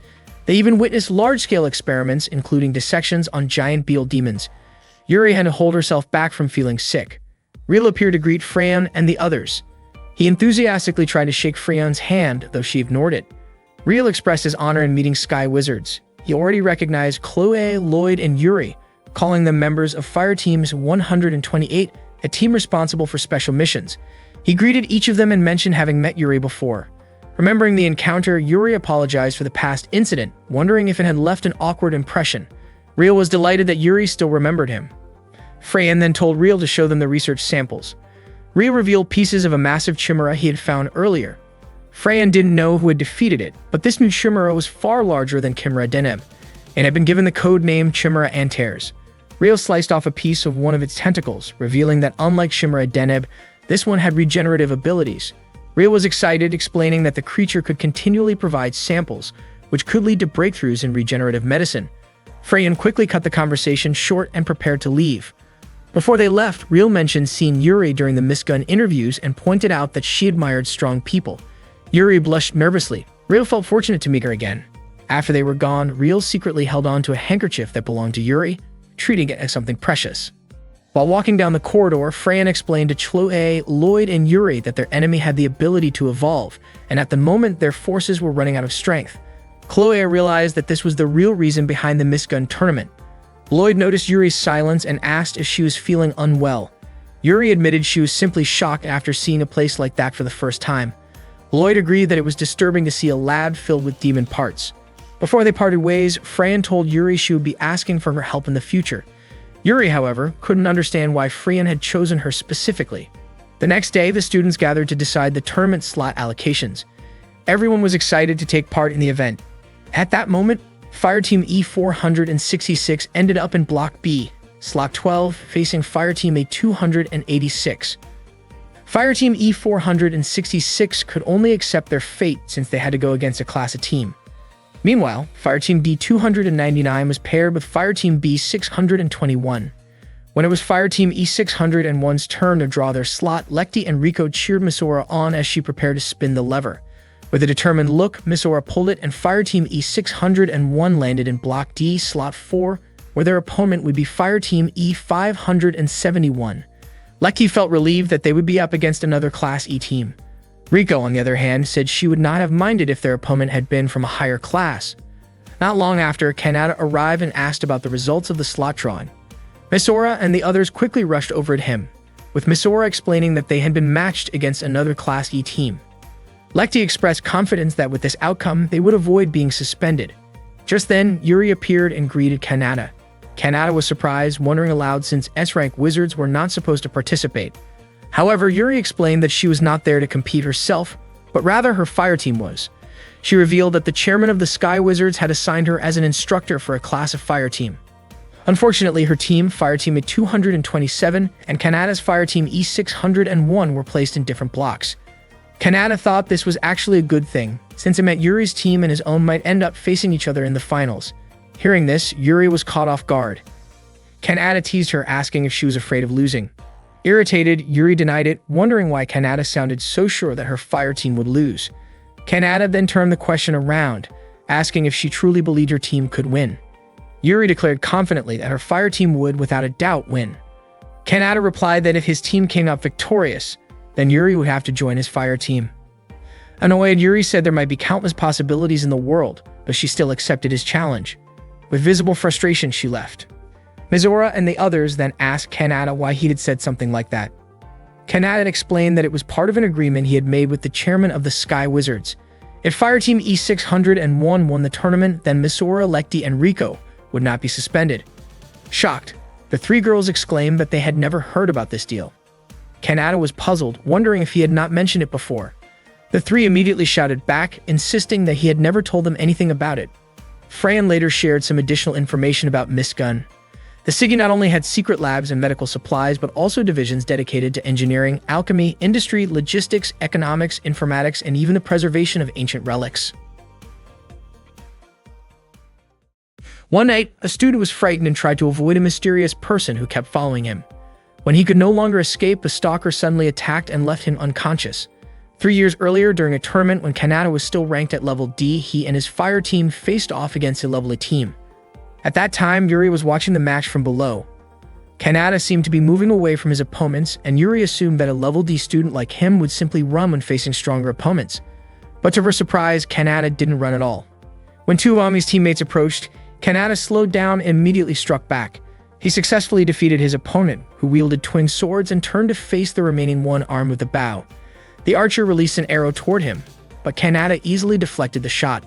Unexpectedly, the arrow flew off course toward Yuri. Kanata reacted instantly and blocked it to keep her safe. After confirming that Yuri was unharmed, he decided to finish the match quickly. He resumed the battle and ultimately defeated the remaining opponent. Kanata's fire team won the match. Yuri couldn't believe that a level D fire team had managed to defeat a level A team.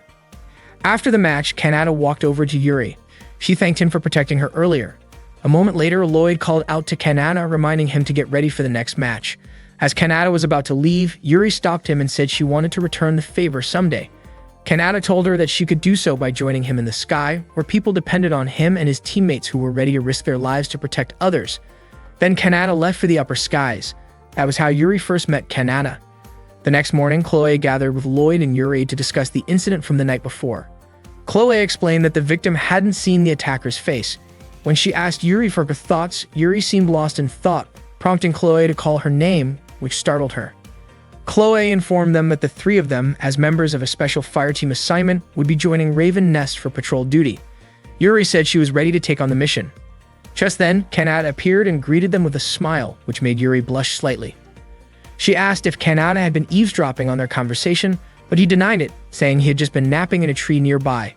Yuri asked if he was trying to start an argument, and Kanata smiled, saying he liked that side of her. Chloe agreed with Kanata, while Lloyd added that Yuri had seemed a little gloomy earlier. Yuri then excused herself, saying she had to go teach her fireteam. Chloe told Kanata that Freyan had assigned Yuri to train a fireteam as well. Kanata guessed that Yuri probably wanted to teach an E-rank fireteam like he did. Chloe was surprised he knew that. Kanata explained that although Yuri could be a bit careless, deep down she had a strong sense of responsibility. He believed Yuri wanted to stand on equal ground with everyone else, which was why she wanted to win her battles fairly and never complained about her problems. Lloyd then joked that cheering up Yuri was his responsibility. Kanata asked if he didn't like that duty, but Lloyd replied that keeping a friend's spirits up was actually something he was proud of. That afternoon, the E601 fire team was in the middle of their training session. Lekti asked Riko to help her with shooting practice, but Riko stayed quiet. Misora, who was busy firing at a beetle-shaped magic target, reminded Riko to focus on her job as the mid-guard. Riko complained that constantly turning her head forward and backward only made her neck sore. She said she might as well consider this entire practice as a test for herself. After the session, Kanata told them he planned to switch up their formation, rotating who would be at the front, middle, and back. Mizora objected, saying they couldn't just switch positions so easily. Unexpectedly, Lekti agreed with Kanata's idea and said she was willing to try since she believed his training methods were useful. Riko also agreed to participate, but she asked what Kanata would do if they ended up losing again after spending all that time on training. Kanata smiled and said they would have to wait and see when that happened. He then asked for Mizora's thoughts on his plan. Though hesitant, Mizora eventually agreed to give it a try. They began their training again. At that time, Mizora shouted for Riko to do something because more enemies were appearing. Lekti started to panic, worried about Mizora. After assessing the situation, Riko quickly came up with a strategy and activated her weapon. She told Mizora to handle the enemies on the left side while she and Lekti would take care of the ones on the right. Mizora pointed out that the enemies on the left were still too far away, but Riko reminded her that it was a task only Mizora could handle. She added that Lekti didn't have that kind of range. Riko then asked if Mizora could be trusted with that task. Mizora didn't hesitate to accept it and immediately moved to attack the enemies on the left. Riko then told Lekti to help her with the enemies on the right. Lekti apologized for her lack of skill, but Riko reassured her, saying that Lekti's ability was actually really helpful and admitted that she had only lied to Mizora earlier. Lekti was surprised to hear that. Without wasting time, Riko and Lekti rushed to face the beetle-type Devil Ball. Meanwhile, Kanata quietly observed them from a distance. Mizora attacked the Devil Ball from long range. Riko opened fire on the one in front of her, and Lekti took down the Devil Ball near Riko. Kanata could see that Riko's tactic was to lure enemies into a specific range before finishing them off. It was different from Mizora's usual approach, but he found it quite effective. Before long, Yuri and her fire team arrived for their own training. Her team consisted of Lily, Sasha, and Greg. They immediately started their session. Sasha used her sword to destroy the nearby Devil Balls. When more of them began surrounding her, Greg used his bow to assist her from behind. Lily told them to hold their position, then fired her weapon for long-range support. Mizora and her teammates could only watch. Not long after, Yuri's fire team successfully completed their training. Yuri then reminded Kanata and his team to get ready for the upcoming tournament. Mizora felt insecure and asked whether their fire team E601 could really win against a team like that. Kanata told her not to take it too seriously. According to him, if Mizora, Lekti, and Riko wanted to become strong fighters, the answer was already within them. To defeat a team like Yuri's, they needed to develop a proper technique. Kanata smiled confidently, clearly believing that Fireteam E601 had the potential to win. After the training session, Kanata gently massaged Riko's shoulders as a reward for finishing the day's drills. Meanwhile, Lekti and Mizora were resting, looking exhausted in the locker room. Riko then asked why Kanata was being so kind to her that day. Kanata said it was because Riko and the others had achieved something special. Riko asked if he wasn't the one who planned everything. Kanata replied that it seemed to him Riko was the one most concerned about Lekti and Mizora. Rico was surprised and asked what he meant. Kanata explained that since Rico was always watching over Lekti and Misora, it made her someone capable of guiding them when needed. He added that people like her were often considered kind and dependable. Rico was taken aback and told him that saying things like that wouldn't make her fall in love with him. Kanata simply said that it was up to Misora and Lekti to decide whether they thought Rico was a good person or not. Later that afternoon, Yuri stopped Kanata on his way home and asked to speak with him privately as fellow instructors. Kanata said he also wanted to talk to her, which caught Yuri by surprise. She looked nervous as she met his gaze. What they didn't know was that Misora, Lekti, and Rico were secretly watching them from a distance. Misora wondered why Kanata was alone with Yuri. Rico was also surprised. She'd have thought Kanata went straight home, but apparently he had gone to meet Yuri instead. Misora wanted to follow them, thinking she might find some useful information about their potential rivals. That evening, Kanata and Yuri went to a nearby cafe. Kanata ordered a black coffee and Yuri ordered the same. Kanata suggested that Yuri didn't have to force herself to drink black coffee, but Yuri insisted that she genuinely liked it. Misora, Lekti, and Rico also happened to be sitting in the same cafe, keeping an eye on the two instructors. Misora kept watching Kanata and Yuri's table, while Lekti asked if Misora could hear their conversation. Misora said their voices were too quiet to make out, but Rico pointed out that their seats were actually pretty close to Kanata and Yuri. A moment later, the waiter brought their orders. Yuri stared at the cup of black coffee in front of her, and Kanata gently suggested that she should order something else instead, maybe a soda or some ice cream. Yuri refused, saying she liked black coffee and didn't need something as sweet as soda or ice cream. She said she had her own pride about it. Then, to prove her point, she poured in a generous amount of sugar and creamer before taking a sip. Kanata smiled and told her that she probably would have enjoyed a cafe late more, but Yuri insisted that she really did like coffee. Meanwhile, Misora mentioned that she had heard something about Yuri being in trouble. Rico added that Yuri was no longer using the spear she used to fight with. Lekti began to realize that it might be because Yuri was on a date. According to Rico, it seemed like Yuri was dating one of her teammates. Misora was shocked and couldn't believe what she just heard. She looked a bit down and Lekti noticed it, asking why Misora wasn't eating her cake. Misora said she didn't have an appetite and told Lekti to go ahead and eat it instead. Lekti happily thanked her, saying she needed a lot of sweets to keep her energy up. Still, Misora couldn't believe that Yuri was dating Kanata and that they were actually out together at that very moment. At that time, Kanata asked Yuri what she wanted to talk about. Yuri seemed nervous and told him to go first instead. Kanata asked if it was true that Yuri was interested in people stronger than her, just like what was written in the Miss Gun bulletin. Yuri paused for a moment, then denied it. Kanata said she shouldn't have said something like that in public, especially since she was usually quite shy. Yuri insisted that she wasn't a shy person, and that kind of thing didn't matter to her anymore. But Kanata said it did matter to him, because he genuinely cared about her. He also mentioned that the person stronger than her, the one she seemed interested in, was Chloe. Yuri was caught off guard when she heard that. Kanata couldn't help but wonder if that was really the kind of person Yuri was. Feeling upset, Yuri stood up in front of him, frustrated that Kanata only wanted to talk about that. Kanata then reminded her that she was the one who asked to meet because she had something to say. Yuri then asked Kanata to quit being an instructor. In her view, even though everyone called him a traitor, Kanata still possessed unmatched strength, and she thought it was a waste for him to spend his time on the failed Fireteam E601. Kanata asked if that meant Yuri disliked his students. Yuri admitted it, saying that those so-called failures wouldn't last long in the academy anyway. Misora, who had been secretly listening, was clearly upset when she heard that. Kanata responded by saying that it was no different from how things were in the past with him and Chloe. He reminded Yuri that Chloe couldn't even fly properly back then and was once called a failure herself. Kanata said Misora and the others had real talent, and he was confident about it because he was their instructor. Misora was stunned by what she heard, while Yuri became visibly angry and decided to end the conversation.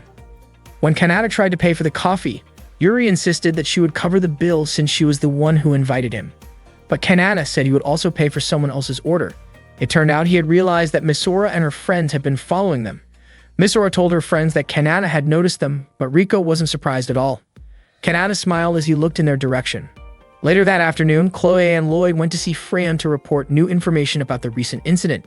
It turned out that all the victims so far were sky wizards who used close-range weapons.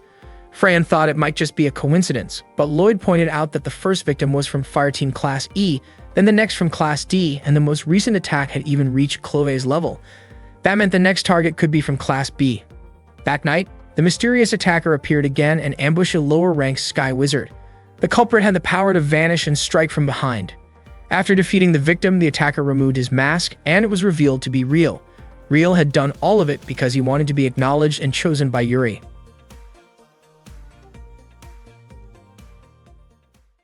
One morning, Lekti woke up and was startled to hear Misora still mumbling in her sleep. After getting ready, she decided to go for a morning run, and it turned out that Kanata was also jogging at the same time. Kanata asked why she was up so early. Lekti explained that she just wanted to go for a run, but Kanata suspected Mizora's restless sleep had made it hard for her to rest properly. He told her to be a little more assertive, saying that Mizora could be clumsy sometimes and even managed to damage her own place before. Lekti smiled and invited Kanata to sit and talk with her for a bit. They rested together, and Kanata handed her his drink so she wouldn't get dehydrated. Lekti accepted it, though her face suddenly turned red as she took a sip. As they talked, Lekti realized Kanata was trying to change Fireteam E601's battle tactics by splitting them into different positions. However, she thought it would be impossible since Mizora wasn't suited for the front line, and she herself couldn't really help much from the back line. Kanata gently patted her head and praised her for paying attention to such details. He admitted that Mizora indeed wasn't fit for the front, but told Lekti that she was doing great in many aspects and was very close to success. Before leaving, Kanata gave her a little hint to help her improve. After her run, Lekti went back to her job as a waitress at the cafe, wearing her maid uniform. Kanata apologized to the cafe staff for any trouble he might have caused earlier, but the staff said it was no problem at all. They even mentioned that the work system Kanata had once set up was incredibly efficient, and that his way of convincing suppliers had helped them a lot. Kanata told Lekti to get started quickly because lunchtime at the cafe was basically a battlefield. Lekti immediately began taking customers' orders and rushed to the kitchen to relay them.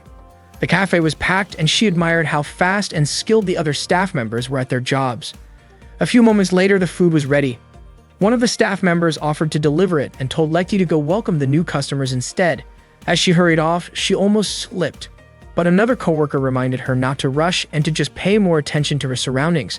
From that moment on, Lekti started being more mindful of everything around her, and her service speed noticeably improved. Kanata observed her closely and thought she was doing a great job. He realized that by simply being aware of her surroundings, she could handle everything better and achieve good results. That afternoon, Fireteam E601 began another round of training. Misora was frustrated because her shots kept missing their targets. Riko suggested she lure enemies closer before firing, which, according to her, explained why Misora had once accidentally shot her own house. Misora assumed Riko must be uncomfortable holding the middle position. As the training continued, Riko aimed at a group of beetle-like demon balloons flying toward them, and said that from her spot, she could shoot down 5 of them. Misora pointed out an enemy coming from the 12 o'clock direction, but Riko replied that it was Mizora's responsibility to handle that area. The two started bickering again like they always did until Lekti yelled at them to stop fighting. Not long after, Kanata came over to Lekti. She told him that the rear line felt unusually quiet. Kanata explained that the back line was the final defense and that it would feel uneasy if she didn't trust the front and middle lines. That made Lekti realize how much pressure Riko must have been under while defending the rear all this time. She'd also remembered the lesson she had learned from working at the cafe, being aware of her surroundings. She finally understood that during battles, she had only been focusing on what was right in front of her. Kanata smiled, happy to see that she had figured it out. Lekti then called out to Misora and reminded her that the job of the front line was to destroy enemies and clear the path. She admired how Misora could keep shooting even while moving quickly, something she herself couldn't do. Misora was surprised to hear such praise from her. Lekti said she was relieved by Mizora's progress and believed she could do even more. She encouraged her to maintain her movement and fire repeatedly, saying that would help her get even better results. Misora followed her advice and continued shooting. Lekti turned to Riko and said she finally understood how difficult the rear guard position was, realizing how much focus it took to monitor everything from a distance. Riko praised Lekti for being quick to adapt, unlike Misora, and then went back to her task confidently. Misora kept shooting at the approaching demon balloons, while Riko handled those that were farther away. Lekti thought that with Mizora's improved accuracy, Riko could now move more freely, which meant her own job as the rear guard was to stay alert and ready. A few demon balloons managed to slip past Mizora's attacks, but Lekti quickly reacted and took them down one by one with precision. In that moment, she finally understood what it felt like to grow stronger together as a team. Kanata approached her again, gently patted her head, and told her she had passed the test. Lekti's face turned red as she smiled shyly, while Riko and Misora quietly watched them from a distance. The next morning, after finishing his usual morning run, Kanata was greeted by Chloe with a warm smile. He was surprised to see the noticeable dark circles under her eyes. Feeling a little embarrassed, Chloe admitted that she had been on patrol all night and didn't get much sleep. Kanata asked if she had found any clues about who was behind the recent incident. Chloe explained that all she knew so far was that the weapon used had been a close-range type, and she asked Kanata to keep that information confidential. Kanata then asked whether Yuri had joined the patrol. Chloe said that Yuri hadn't, since she had to focus on her duties as an instructor, and Chloe didn't want to make her stay up all night. Not long after, Misora approached Kanata, asking him to stop what she called pointless training. She wanted him to give them proper advice, something that would help them grow like the students assigned to special missions. Kanata told her that doing things the easy way wouldn't help her improve at all. Misora asked what the purpose of the training was, especially since Riko and Lekti had managed to handle it, yet she still couldn't get stronger. Kanata thought her words sounded a little self-centered. He then told her that they would be having a Fireteam E601 meeting later that day and asked her to make sure not to be late. Chloe commented that Kanata seemed to be enjoying his time as the instructor of Fireteam E601. She added that it reminded her of how he used to teach Yuri. That day, Kanata took the members of Fireteam E601 to a new location. He told them that starting that day and until the upcoming match, they would all be living there together. He wanted them to spend more time as a team. Misora didn't understand the point of doing that, and Lekti didn't know either. Despite their confusion, Misora and Lekti began cleaning the place. However, Riko refused to clean such a dusty room, saying that chores like that were beneath her. Misora grew irritated and scolded her. Meanwhile, Yuri was walking through the back courtyard when Kanata suddenly called out to her and tossed a cream puff her way, asking her to catch it. Startled, Yuri managed to grab it just in time. Kanata praised her quick reflexes. Curious, Yuri asked what he was doing there. Kanata said he just wanted to greet one of the potential opponents he might face in the finals. Yuri asked if he was really confident that his students could make it that far and remarked that a traitor like him seemed overly optimistic. Kanata raised an eyebrow, asking what being a traitor had to do with being optimistic. Yuri replied that she didn't feel comfortable accepting anything from someone she still considered a traitor. Kanata explained that he had bought the cream puff from the same cafe they used to visit after training. He had originally gone there to get something for Misora and the others, but when he saw the cream puffs on display, he thought of Yuri and decided to buy one for her. Yuri hesitated for a moment but eventually accepted it, and Kanata couldn't help but laugh at her shy reaction. Elsewhere, Freya and Lloyd were visiting a student who had been attacked by an unknown assailant. The victim was an A-rank student. Lloyd mentioned that they needed to be more careful, as the next target could very well be an S-rank student.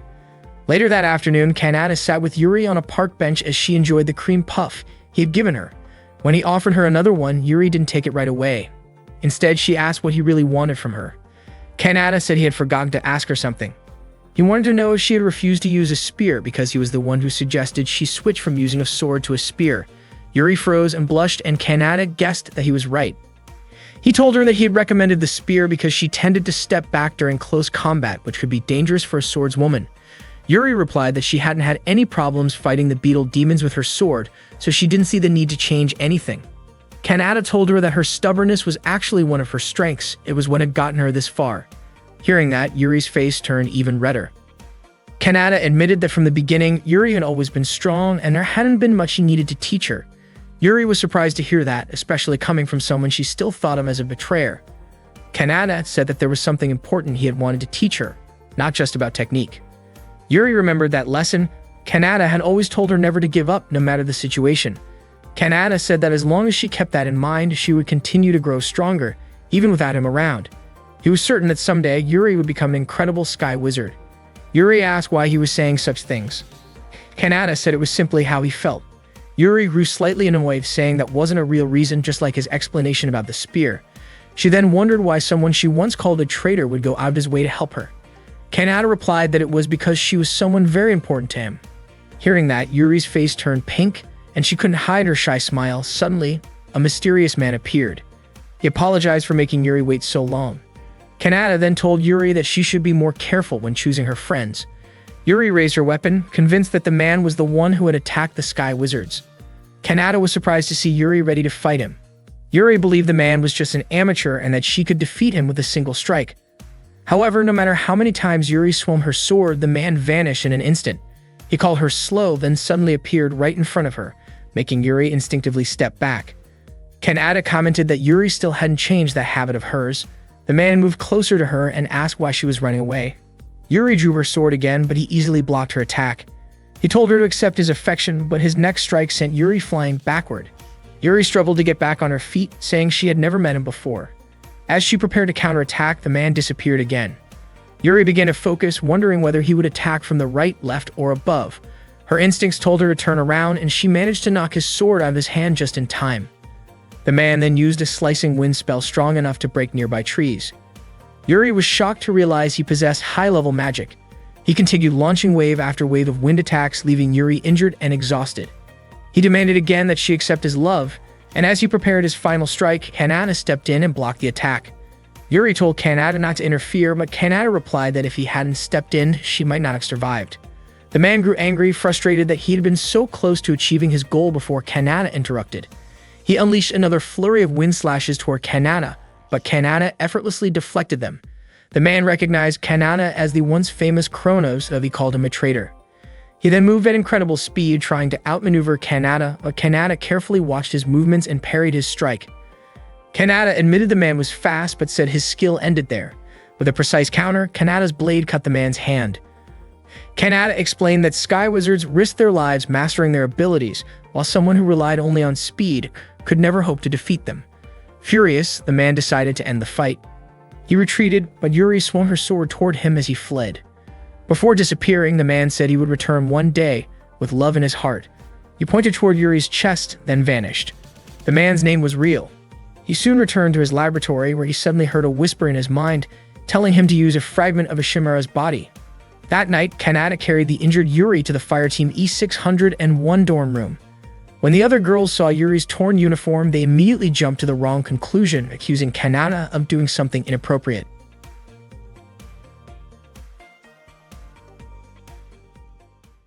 That night, Kanata carried Yuri's unconscious body to the Fireteam E601's room. Riko immediately assumed that Kanata had kidnapped an instructor from the strongest team in the tournament just to weaken their opponent's morale. But according to Kanata, there was no way he would ever bring Yuri to his own room. When Yuri finally woke up, she immediately started looking for him. Misora and the others were shocked, especially when they realized Yuri wasn't wearing anything. Misora quickly tried to cover Kanata's eyes so he wouldn't see her like that. Yuri was just as shocked to find herself undressed and feeling extremely embarrassed, pointed her magic pistol toward Kanata. Kanata tried to calm her down, confused about why there was even a magic weapon inside the room. Riko casually explained that the gun was for protecting a goddess like herself, since she wouldn't let Misora sneak around while she was sleeping. Misora got annoyed and insisted she never did such a thing, claiming that what happened before was just part of their training. Kanata managed to take the pistol from Yuri and explained that he wasn't the one who had undressed her. It was Misora and the others. They simply didn't want Yuri to rest in her torn clothes.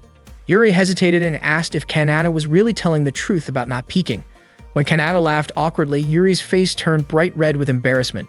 Seeing her start to tear up, Kanata quickly escaped through the window. Misora then suddenly thanked Yuri. Riko mentioned that Kanata had told them how Yuri protected him from an attacker earlier. Riko admitted that the Special Assignment Fire Team really lived up to its reputation. Lekti brought Yuri some clothes, and after changing, Yuri apologized for troubling them. She asked if all members of Fireteam E601 were living together in that room. They explained that Kanata had ordered them to do so starting that day. Yuri was surprised to learn it was Kanata's idea. Riko complained that Kanata's unreasonable demands often made things harder for them. Misora scolded Riko for not even helping clean the room. Riko dismissed it as a simple chore and told Misora to think of it as a small price to pay for living under the same roof as a goddess, adding that Misora and Lekti should actually thank her. Lekti just went along with it, while Misora refused to accept Riko's attitude. Watching their playful argument, Yuri laughed and commented that Kanata used to make unreasonable requests like that with her too. Misora suddenly realized that Kanata had always been that way. When Lekti asked what kind of things Kanata had made Yuri do, Yuri blushed and looked too embarrassed to answer. Riko teased that it sounded like there was something going on between Yuri and Kanata. Yuri quickly denied it, but Riko just smiled and called her naive. Just then, Kanata came back and noted how everyone seemed to be getting along pretty well. Riko finally realized that was probably his reason for leaving them alone earlier.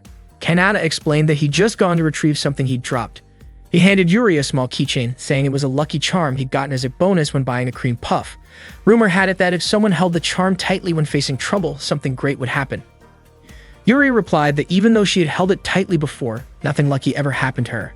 She wondered why Kanata had gone through the trouble of giving it to her. Kanata smiled and said he did it because he genuinely worried about her. Yuri looked flustered and slightly upset by his words, even though she was secretly touched. Kanata added that whenever she saw the charm, he hoped she would remember everything he had taught her. Hearing that, Yuri's face turned red again, her heart moved by his sincerity. Misora, however, got irritated and demanded Kanata explain what was really going on, why he wanted them to live together, and how that was supposed to make them stronger. Kanata just laughed and playfully pressed his hand on top of Misora's head for interrupting. Watching Kanata and Misora bicker reminded Yuri of the old days when Kanata used to spend time with her and the others. Feeling nostalgic, Yuri thanked everyone for helping her that day and said she would no longer underestimate Fireteam E601. She told them that if they managed to reach the final round, it would be their greatest achievement yet. Misora and the others were surprised to hear that. After that, Yuri quietly left the room. That night, Misora and the others couldn't stop thinking about what Yuri had said earlier. Misora was determined not to let Fireteam E601 disband just because they lost in the tournament. The atmosphere was tense, but out of nowhere, Riko said she was starving. Misora couldn't believe Riko could still be so carefree, especially since the dorm cafeteria was definitely closed at that hour. Then Riko told Misora to cook something, which made Misora even more confused. Why was she the one being asked to cook? Lecty quickly volunteered to make dinner for everyone. The three of them went to the dorm kitchen together, and Misora was surprised to find out that Lecty could actually cook. Riko teasingly said that Lecty was far better than a girl like Misora, who grew up helping in a cafe. Lecty just smiled and said she'd try to finish quickly since they were all hungry. She poured the boiled spaghetti into a pan, and Misora wondered if it was cooked enough. Riko told her to just watch and trust Lecty's cooking skills. Not long after dinner was ready, the three of them sat together and enjoyed Lecty's spaghetti. It was delicious, and Misora genuinely loved it. She said that when they came back again, she wanted Lecty to cook for her next time. Riko looked surprised that Misora, who was technically just a guest, dared to make such a request. Misora pointed out that Riko hadn't even helped Lecty in the kitchen. In response, Riko smirked and pulled out what she called her secret goddess seasoning, a sauce that supposedly made everything taste better. She poured some onto Misora's plate before anyone could stop her. Misora was shocked and thought Riko had just ruined Lecty's food, but when Lecty tried it, she admitted that it actually made the flavor even better. She had never realized that spaghetti could taste so good with that kind of sauce. Riko proudly claimed she knew the secret to making food taste divine. The sauce, she explained, was made from green chili, red ginger, and mayonnaise. Even Misora had to admit the flavor works surprisingly well. Still, she couldn't believe Lecty was willing to eat something with such strange ingredients. Lecty simply said she trusted Riko, even if some of Riko's ideas were unusual. Watching the two of them get along so well made Misora feel a bit useless sitting there. The next morning, Fireteam E601 woke up early to train for the upcoming match. Lecty, Riko, and Misora gave their all, shooting down the demon beetle balloons in front of them.